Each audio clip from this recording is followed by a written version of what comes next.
বাংলা সংবাদে আপনাদের স্বাগতম। প্রথমেই শিরোনাম।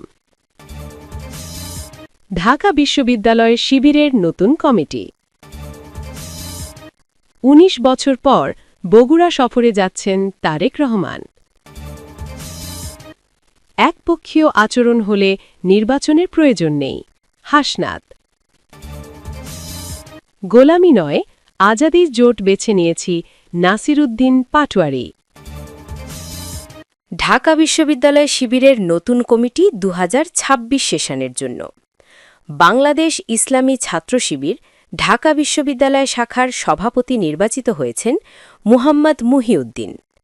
এছাড়া আশিকুর রহমানকে সেক্রেটারি ও মুহাম্মদ সাজ্জাদ হোসাইন খানকে সাংগঠনিক সম্পাদক হিসেবে মনোনীত করা হয়েছে। সোমবার ৫ জানুয়ারি সকাল ৮টায় ঢাকা বিশ্ববিদ্যালয় শাখার সদস্যদের নিয়ে শহীদ মাহবুবুর রহমান অডিটোরিয়ামে সদস্য সমাবেশ অনুষ্ঠিত হয়। কেন্দ্রীয় HRM সম্পাদক সাইদুল ইসলামের সঞ্চালনায় সমাবেশে প্রধান অতিথি ছিলেন কেন্দ্রীয় সভাপতি নুরুল ইসলাম। বিশেষ অতিথি ছিলেন কেন্দ্রীয় প্রকাশনা সম্পাদক সাদিক কায়েম। এর আগে কেন্দ্রীয় সভাপতি স্বাক্ষরিত ব্যালট পেপারে ভোট গ্রহণ অনুষ্ঠিত হয়। ভোট গণনা শেষে কেন্দ্রীয় সভাপতি নুরুল ইসলাম সর্বাধিক ভোটপ্রাপ্ত মুহাম্মদ মুহিউদ্দিনকে সভাপতি হিসেবে ঘোষণা করেন এবং নবনির্বাচিত সভাপতিকে শপথ বাক্য পাঠ করান।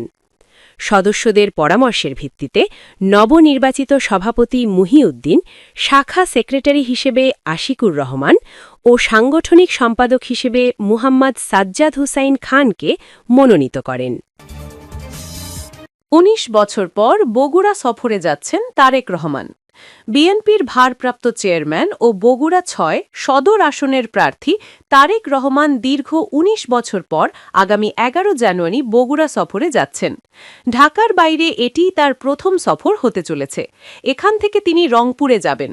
তার আগমনকে ঘিরে বিএনপির নেতাকর্মী ও সমর্থকদের মাঝে সাজ সাজ রব দেখা দিয়েছে।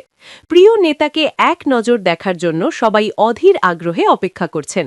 বগুড়া জেলা বিএনপির সহসভাপতি ও সদর উপজেলা বিএনপির সভাপতি মাফতুন আহমেদ খান রুবেল এ তথ্য জানিয়েছেন।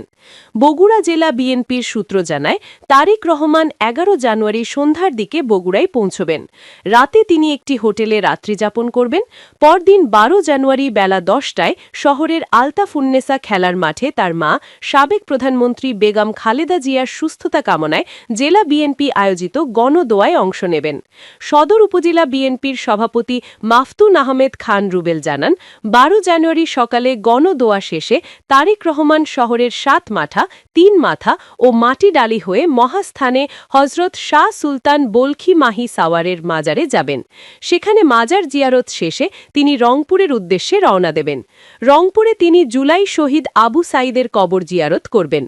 রুবেল আরও জানান, দীর্ঘদিন পর নেতার সফরকে স্মরণীয় করে রাখতে গণসংবর্ধনা সহ বিভিন্ন কর্মসূচির চিন্তাভাবনা করা হয়েছিল। তবে তারেক রহমান আসন্ন ত্রয়োদশ জাতীয় সংসদ নির্বাচনে বগুড়া ৬ সদর আসনের প্রার্থী হওয়ায় এসব কর্মসূচি পালন করলে নির্বাচনী আচার সংহিতা লঙ্ঘন হতে পারে। সে কারণে এসব কর্মসূচি থেকে বিরত থাকা হয়েছে। বগুড়ার শিবগঞ্জ উপজেলা বিএনপির সাধারণ সম্পাদক অ্যাডভোকেট আব্দুল ওয়াহাব বলেন, ১২ জানুয়ারি দলীয় প্রধান তারেক রহমান রংপুরে যাওয়ার পথে শিবগঞ্জ উপজেলার মহাস্থানে হজরত শাহ সুলতান মাহমুদ বলখি মাহি সাওয়ারের রহের মাজার শরীফ জিয়ারত করবেন। এ সময় বগুড়া ২ শিবগঞ্জ আসনের বিএনপি মনোনীত প্রার্থী মীর শাহে আলমের নেতৃত্বে তাকে স্বাগত জানানো হবে। পরে দলীয় নেতাকর্মীরা তাকে শিবগঞ্জ উপজেলার শেষ সীমানা রাহবাল পর্যন্ত পৌঁছে দেবেন। বগুড়া জেলা বিএনপির সূত্র জানায়, তারেক রহমান সর্বশেষ ২০০৬ সালের ২৪ ডিসেম্বর বগুড়ায় এসেছিলেন। দীর্ঘ ১৯ বছর ১৮ দিন পর আগামী ১১ জানুয়ারি তিনি আবার বগুড়ার মাটিতে পা রাখবেন। তার আগমনকে ঘিরে নেতাকর্মী ও সমর্থকদের মাঝে ব্যাপক উৎসাহ ও উদ্দীপনা দেখা দিয়েছে।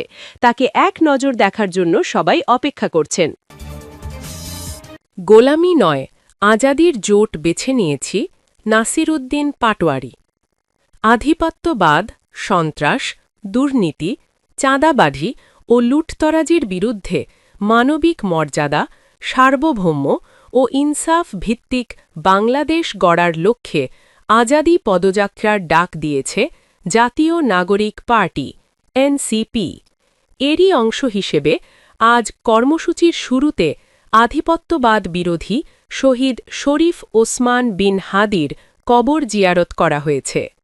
সোমবার ৫ জানুয়ারি ঢাকা বিশ্ববিদ্যালয় কেন্দ্রীয় জামে মসজিদে ফজরের নামাজ আদায়ের পর ভোর ৬:৩০টায় হাদির কবর জিয়ারত করা হয়।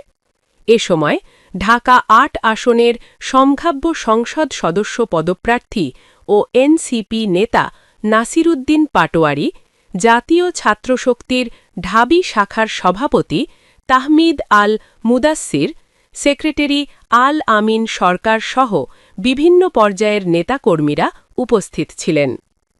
আজাদী পদযাত্রার পূর্বে এক সংবাদ সম্মেলনে নাসিরুদ্দিন পাটোয়ারি বলেন, বর্তমান রাজনৈতিক বাস্তবতায় আমাদের সামনে দুটি পথ খোলা ছিল, আজাদীর জোট এবং গোলামির জোট, যেখানে আমাদের সাংস্কৃতিক, অর্থনৈতিক, রাজনৈতিক পরাধীনতা রয়েছে। সেখানে আমরা দেখতে পেলাম অনেক লুটতরাজ, যারা আমাদের দেশের টাকা বিদেশে পাচার করেছিল, যারা আমাদের পকেটের টাকা কেটে জনগণের সঙ্গে অন্যায় করেছিল, তারা বিভিন্ন অফিসে গিয়ে সেজদা দেওয়া শুরু দিয়েছে। তখন আমরা চিন্তা করলাম, আগামীর যে নির্বাচন হবে সেখানে আমরা কি গোলামির পক্ষে যাব নাকি আজাদীর পক্ষে যাব? এজন্য আমরা আজাদীর জোট পছন্দ করেছি। আমাদের ১১ দলীয় জোট বাংলাদেশ আজাদ করার জন্য আজাদীর যে লড়াই, এটা চালিয়ে যাবে ইনশাআল্লাহ। তিনি বলেন, শহীদ ওসমান হাদির বিচার নিশ্চিত করা এবং হাদি যে আজাদীর লড়াই শুরু করেছিলেন তার সম্পন্ন করাই এখন আমাদের প্রধান কর্তব্য।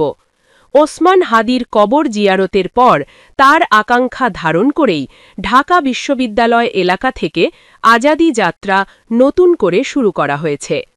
সংবাদ সম্মেলনে প্রশাসনকে দলীয় দাসত্ব থেকে বেরিয়ে জনগণের পক্ষে থাকার আহ্বান জানিয়ে পাটোয়ারি বলেন, নির্বাচন কমিশনের নিরপেক্ষ ভূমিকা নিশ্চিত করা জরুরি।